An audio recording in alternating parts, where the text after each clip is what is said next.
Good morning, Congressman. Good morning, ma'am. How are you? I'm good. I've got Emily with me this morning, so it's Emily and Sandy.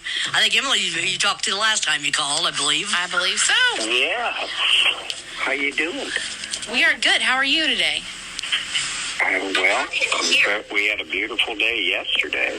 Did we? This weekend weather was just gorgeous, wasn't it? Mm-hmm. So are you in the district? I am. I'm in Indiana. They actually gave us our schedule for the rest of the year on Saturday, and in June I'm going to be here in Indiana the whole time. We're going to have remote committees, which I'm very opposed to. This remote voting or proxy voting and remote committee hearings. If we have committee hearings in foreign affairs or transportation infrastructure, I will actually go out there and attend them personally. But I don't know if they're actually going to have them in person or not. So stay tuned. We'll wait to hear. So now you said you got for the rest of the year, and the month of June has a remote. So what happens in July? Well, and then we have for every week in July, we have what's on the schedule as votes. And then August is always a recess. And that goes way back to kind of the beginning of time because of how hot and humid it gets in Washington, D.C. But to be honest with you, ladies, it's just as hot as it is here in our neck of the woods. Just as hot and humid. So I'm kind of used to it. So then, with the remote going on in June, now will there be a lot of voting that way? Or what? Because I know you do oppose that. So I do. I very much not only do I oppose the proxy voting where I give my vote. I was out there last week. I voted. 76 Democrats actually gave their vote to somebody else. Honestly, a whole bunch of them were from California, so 19 million people didn't have their representative in California voting for them. But the proxy voting, each person can have up to 10 votes for somebody else. I think that is so wrong that I actually joined the constitutional lawsuit against the Democrats to do that. So it's possible that all those votes that we did last week will be null and void. And we did an enhancement to the Paycheck Protection Program. We added a number of weeks. We didn't add any money to it, but we helped small businesses be able to utilize it and keep as much of it as they possibly could. We extended it to 24 weeks. And we changed the use of the money from 75% for payroll to only 60% for them to cover payroll. The rest they can use to pay for other expenses, mortgage, rent, insurance, utilities, things like that. So we're trying to help.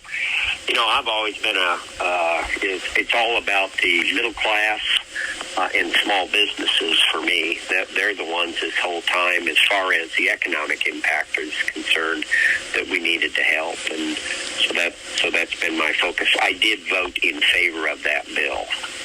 See, that was initially like an 8-week period, wasn't it, to use the money? Something like that?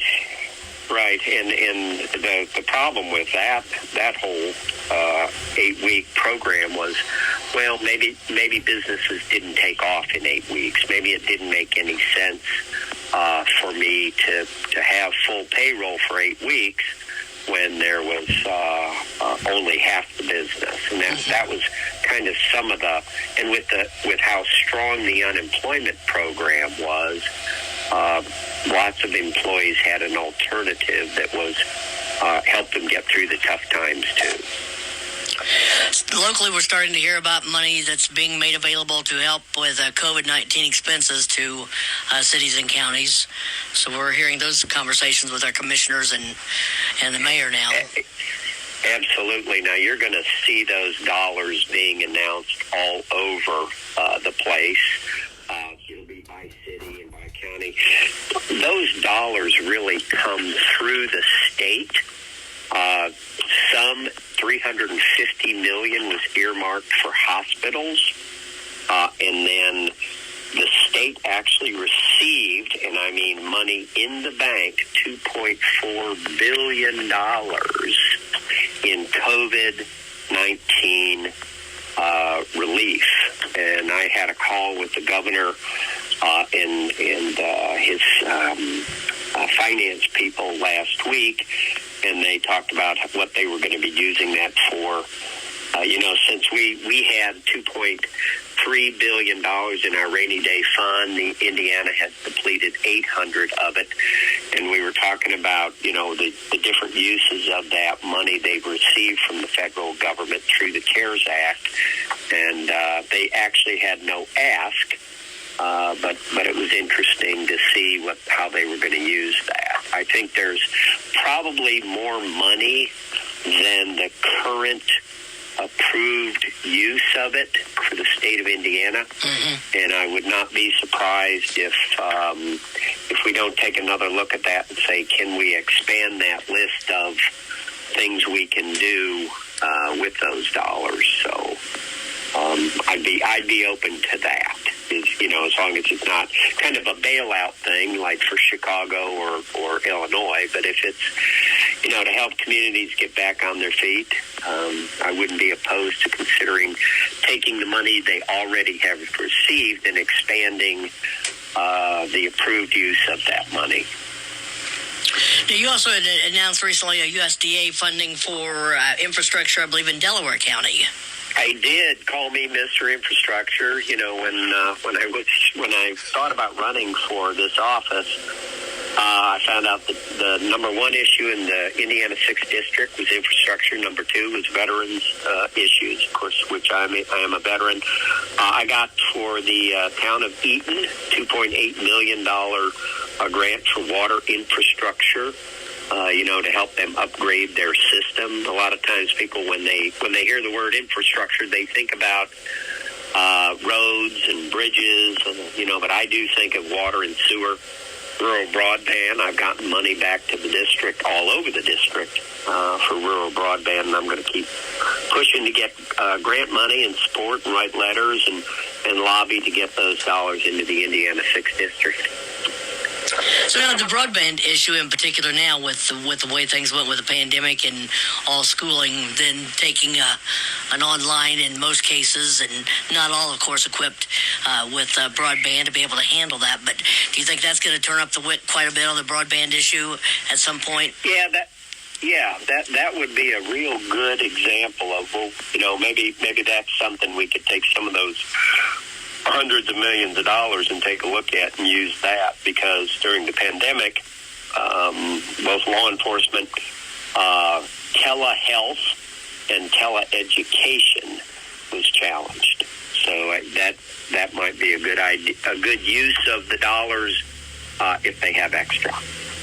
We've been hearing a lot with the telehealth too, with the facilities, the hospitals, and doctors using that. Isn't that interesting? Yeah, it is. Yeah, and it's a funny thing is I've heard from some doctors that they really like it. And I know my own 87-year-old mother has used it, and stepfather, and they kind of liked it too. Well, that's because you won't let her leave the house. Right. Yeah, well, she better not. That's what I thought. I thought she had the stay-at-home order that not going anywhere. I gave it to her. Right. So now of course, then with the riots that have erupted. Yeah. So. Yeah, what we all watched with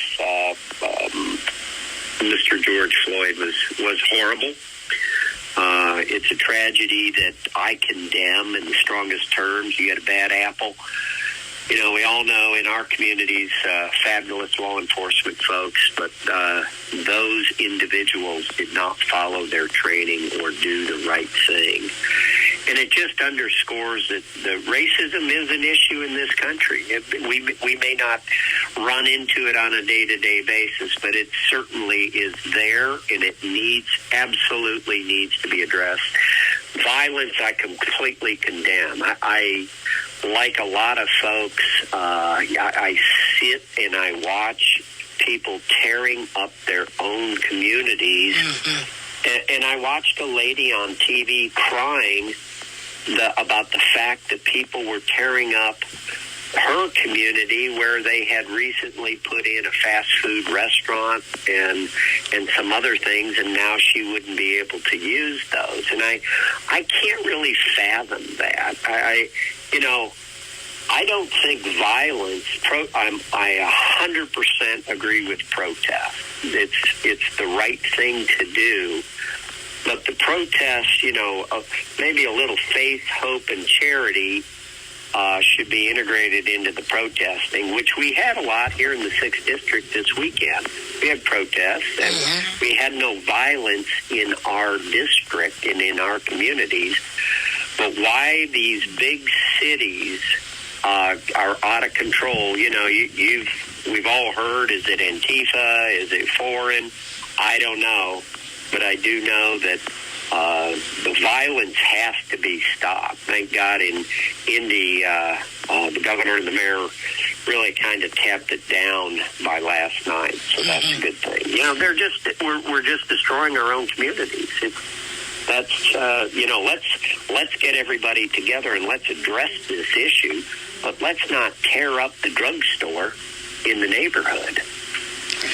Well, and further amplified by what's going on with the pandemic, and people are already. It is. People are already hurting by that. Yeah. It is, and I'm afraid that the frustration of being locked up. I note that in many of these cities they are still locked in. And we have these, the unemployment is running out, the paycheck protection is running out in some areas, and that's just fueling the frustration for many people after they saw, the tragedy that we saw when they murdered George Floyd. Talking with Congressman Greg Pence. All right, did you see the footage with SpaceX launching? I did, and you know what? I'm going to tell you a little secret. All right. I was invited to go. And you didn't go? I turned it down, and I got a call from Mr. SpaceX himself. Oh my goodness! He said you got to come with me, and it was Friday morning, and I said, Mr. Vice President, I'm going home. I need to do a little campaigning, and I need to see my poor wife. Oh my goodness! Yeah. I was actually invited Wednesday and Saturday, but Wednesday I had votes, so I had to do the work. But Saturday I turned her down. Oh my goodness! So maybe some other time. He's a good brother, I'll tell you that. It was certainly exciting to watch that too on TV. Oh yeah, we were glued to that. Yeah, pretty cool. Anything else going on, Congressman, we need to pass along this morning? No, I'd say whatever the issues people have, get out and vote tomorrow. Get out and vote today, please, everybody. This is what our country is about. You can peacefully protest, but get out and vote. That's the loudest voice you can have. All right, well, we appreciate your visiting with us this morning. We'll catch you again. Wow, we're already into a new month. We'll catch you again later on this month. All right, enjoy today. All right, Bye-bye. thank you. Thank you. Bye.